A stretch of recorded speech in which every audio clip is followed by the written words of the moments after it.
Wisdom और emotional intelligence EQ। Wisdom से हम अपने इमोशंस को समझते हैं और दूसरे लोगों की फीलिंग को भी समझने की कोशिश करते हैं।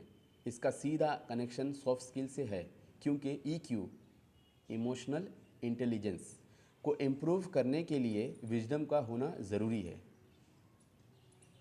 विजडम का होना ज़रूरी है।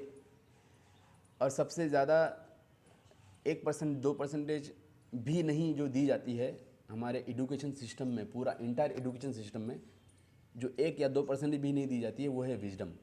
वहाँ पे विजडम की बातें नहीं होती है, विजडम का कम्युनिकेशन भी नहीं होता, विजडम की एनालिसिस भी नहीं होती है, विजडम को खोजा ही नहीं जाता है वहाँ पे। तो उसकी मिसाल वो है कि गधे लोग जमा हो गए एक जगह पे और गधे ढेंचू ढेंचू कर रहे हैं। विजडम और कम्युनिकेशन, जब आप वाइस होते हैं, चालाक, आप अपने शब्दों का वेट समझते हैं, आप अपने कम्युनिकेशन को माइंडफुल और रिस्पेक्टफुल बनाकर अपनी सॉफ्ट स्किल को इन्हेंस करते हैं। विजडम और लीडरशिप, विजडम से हम अपने लीडरशिप स्किल को रिफाइन कर सकते हैं। वाइज लीडर एम्पैथिक और थॉटफुल डिसीजंस लेते हैं जो उनके टीम के लिए फ़ायदेमंद होते हैं। चलिए, हार्ड स्किल्स ज़्यादा टेक्निकल और टास्क ओरिएंटेड होते हैं, जबकि सॉफ्ट स्किल इंटरपर्सनल और इमोशनल इंटेलिजेंस पर बेस होते हैं। और विजडम ज़्यादातर सॉफ्ट स्किल को इन्हेंस करता है, क्योंकि विजडम आपको अपने और दूसरों के इमोशंस, एक्शंस और रिएक्शंस को समझने में मदद करती है।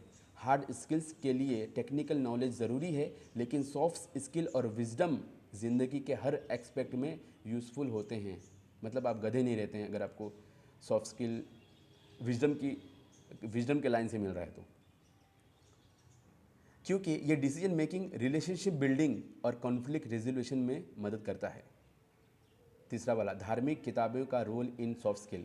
कुरान, वेदास, बाइबल और अदर स्पिरिचुअल टेक्स्ट आपको अपने आप को समझने, आपकी इमोशनल इंटेलिजेंस को बढ़ाने और दूसरों के साथ हेल्दी रिलेशनशिप बनाने की गाइडेंस देते हैं।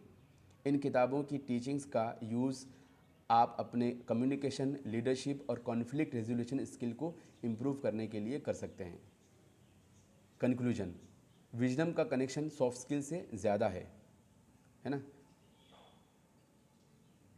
क्योंकि विजडम आपको अपने इमोशंस को समझने, दूसरों से इफ़ेक्टिवली कम्युनिकेट करने और एम्पैथी डेवलप करने में मदद करती है।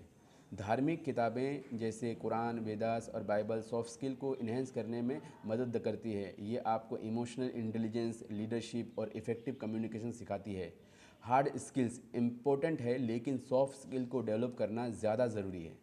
हार्ड स्किल इंपॉर्टेंट है बिल्कुल, लेकिन ज़्यादा ज़रूरी सॉफ्ट स्किल को डेवलप करना है, क्योंकि वो आपको ज़िंदगी के हर एरिया में सक्सेसफुल बनाने में मदद करते हैं। घर पे भी, घर से बाहर भी, है ना, कंपनी के अंदर भी।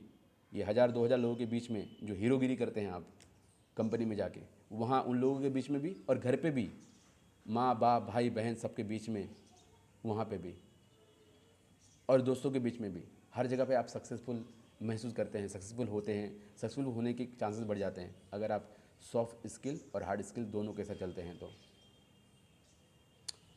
चलिए, मैं और एक लास्ट और शॉर्ट क्वेश्चन पूछ लूँ तो आप मुझे क्या सजेस्ट करते हैं? अगर मुझे लैंग्वेज स्किल का एग्जांपल लेते हैं, अगर मुझे लैंग्वेज स्किल सीखना हो तो मुझे किस तरह का इंस्टीट्यूशन ढूंढना चाहिए ताकि मेरा सॉफ्ट स्किल और हार्ड स्किल दोनों कैटेगरी में डेवलपमेंट हो जाए?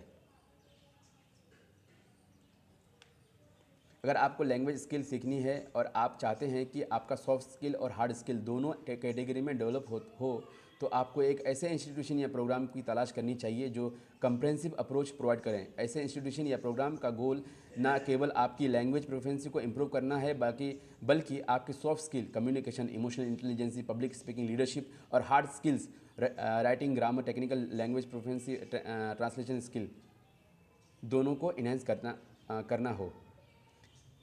ठीक है, तो एक कंप्रेहेंसिव, ये सब बोला गया, ये आप इसमें से ढूंढ के एक, मतलब ये पहला है कंप्रेहेंसिव लैंग्वेज लर्निंग प्रोग्राम।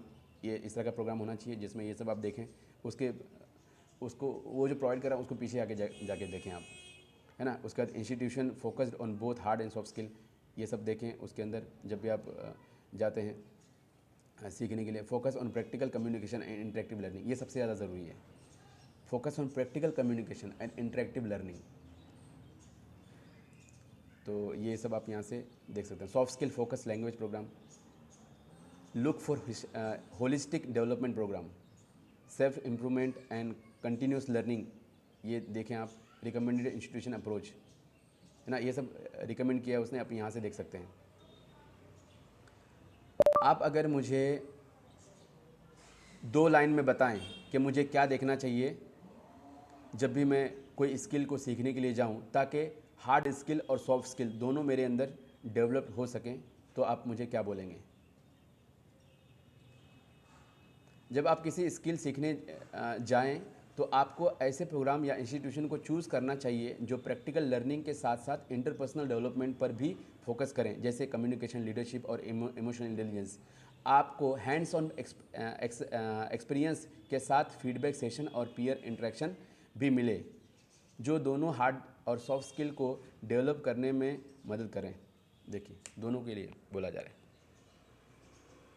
तो चलिए, इसके बाद हम लोग और भी ज़्यादा सवाल पूछ सकते हैं। आप चाहें तो आगे कंटिन्यू करें इस तरह के सवाल पूछते पूछते कि क्यों होता है ऐसा कि बंदा सीख चुका है, कोर्स कर चुका है, 4 कोर्स, 5 कोर्स, 10 कोर्स, ये कोर्स, वो फलाना कोर्स, दिन का कोर्स, लेकिन वो काम का बंदा नहीं है, क्योंकि उसके अंदर सॉफ्ट स्किल नहीं है, उसके अंदर समझ ही नहीं है कि उसका इस्तेमाल कैसे किया जा सके।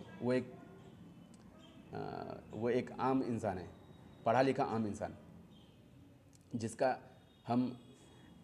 जिसको हम लोग हाई करके या जिसको अपने साथ रख के ये एक्सपेक्ट कर सकते हैं कि ये बंदा 1 लाखों के बराबर है, नामुमकिन है, क्योंकि उसके अंदर सॉफ्ट स्किल ही नहीं है।